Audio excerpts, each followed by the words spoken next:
Now welcome RCSchim in the hangar. Today I was also on the flight field testing cams for you. Caddx sent me a few cams. The Nebula Micro and Nano, the Loris, which is the split or the PCB board recording style cam, and also the Ratel. I already knew the Ratel, but Ratel gets quite good credits. So I was most curious about the Loris camera, which I have in my SpeedyB, because it states that it can do 4K 60 recording, what in reality is 3.5K 60, and they even stated, which is cool of them. But to be honest, the footage doesn't look too good. I compared it to the split hybrid, the one with two lenses, and the split hybrid is like probably 1 year old, and it still looks kind of better to me in the 2.7K resolution.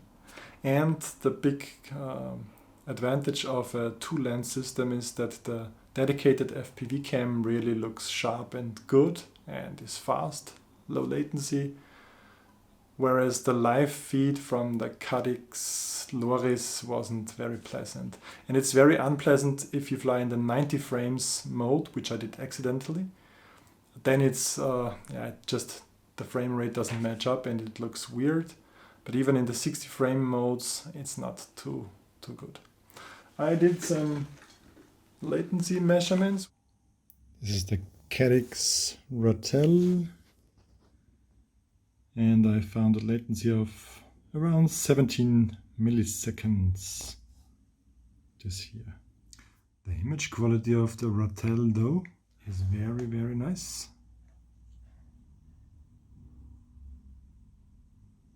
CADDX Nebula Micro in analog mode has 1.5 milliseconds, so this almost has no latency in analog mode. So this is the quality to expect. It's not stellar, but maybe you decide to go for those CADDX Nebula cams because you can use them now in analog and later in digital mode. I don't know, to be honest. What I like though is their metal finish. So I think that's aluminum. And so this is the Nebula Micro. Very fast. CADDX Loris down there. The plate is somewhere on the stack here. And that's the quality you see from the live out, which doesn't look terrible at the moment.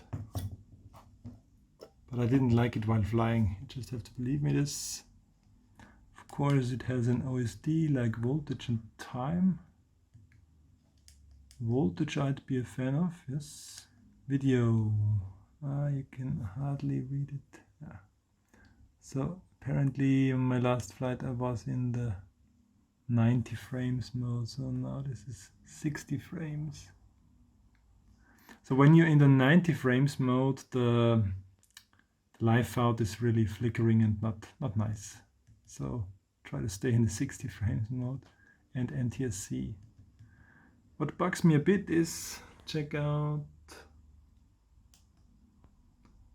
16:9 would be wider horizontal field of view. So 4:3 is cropped in. Normally they do crop the other way. So they have a 4:3 sensor and crop 69 out of it. So this will be a 16:9 sensor. Camera settings. Yeah, exposure mode, metering, all the standard stuff there. Really nothing. I didn't really like the 4K 60 quality. I still have to try the 2.7K footage, but I don't want to fly with this live out. Latency of the live out that I don't like at all, is around the 30 milliseconds mark. So 30 milliseconds, yeah. I'm kind of used to it now on DJI Digital. Shouldn't be too much of a problem, but yeah, still, it is not nice. Yeah, and the funny thing is, I got a letter with the products, kind of telling me what to review. I mean, of course, my reviews are unbiased, but yeah, it's nice to get instructions and see what they want to be shown in a review. But looks like they found out themselves that these DJI replacement lenses are not too good from the quality in the DJI in the digital version, so they want the reviewers to be focused on the analog side of this, because it's a quite decent analog cam.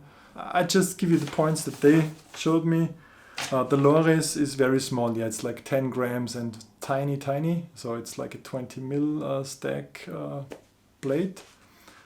It can almost do 4K 60, but yeah, don't expect like GoPro style footage out of it, of course. And it has, they state 35 milliseconds low latency. I measured like around 31 milliseconds, so that's okay, that could be tolerated. The Nebula Micro would be a low latency, yeah, and it's really low latency, that's 1.5 milliseconds in my measurement. Dark and light switch quickly. Yeah, so there, the Nebula Micro is quite okay as an analog cam, I'd say. The Ratel, of course, is their flagship product when it comes to analog cams, and it has really good image quality. And the Nebula Nano, so yeah, it's cheap apparently. And it's for those tiny whoop 3-inch builds. It has wide dynamic range and night. Yeah, maybe it's better in the night flying than the original DJI lens, but yeah. But so they encouraged me to not compare it to the DJI stock lens. So yeah, it's no secret anymore. A few other reviews already showed that the stock DJI lenses, they just look better. I mean, they don't have the cool wide dynamic range that those cams try to implement, but the implementation looks, yeah, kind of nebulous. So that's what the name comes from. So yeah, that's almost all about this. I don't want to show you all the details, like what kind of cables you get with the cams. I just wanted to give you my opinions. I can show you a few close-ups now as well. That's the Nano form factor, but the CADDX Nebula Nano is digital only. It has no analog interface. This is the micro-sized Nebula Micro, which has digital or analog plugs.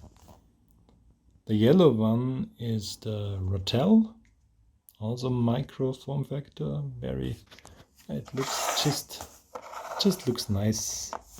It has a plastic bag now instead of those just sticker bags. Has a nice touch. It is plastic though. It looks shiny, but it's plastic.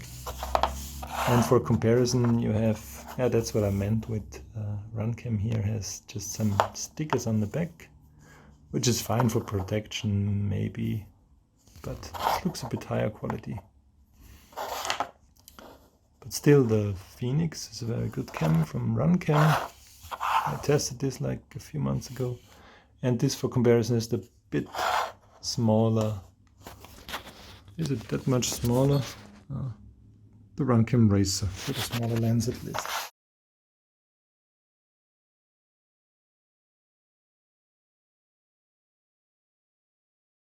Always searching for a cool thumbnail. Is this one?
Okay, so the airfield is occupied now.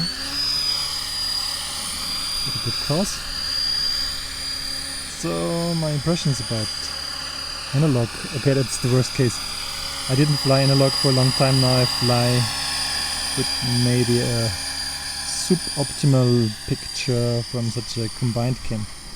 It still seems to be preferable to have such a hybrid concept where you have, like on the split hybrid here, you have dedicated, I think it's a racer, Runcam racer, a dedicated FPV cam down there, and the second lens for the digital recording on the board. Yeah, it's a really nice image. So live image, very sharp, very good. But it's also, the Vortex was always the best analog setups when it comes to image quality for me. On my SpeedyB, the RS VTX, I'm not sure if that is faulty or not so good. The image is just not so good. On this thing here it is better.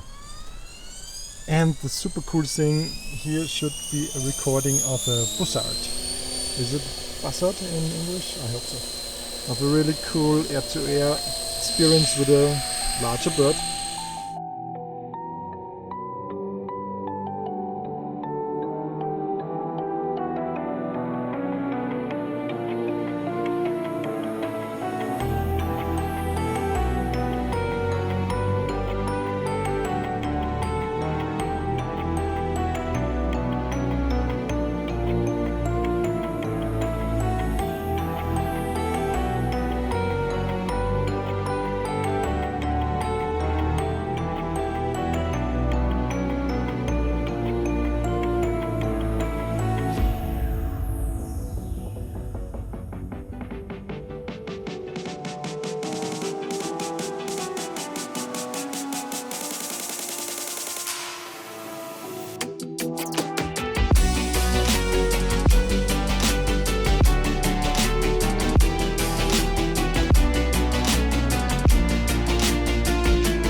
Again.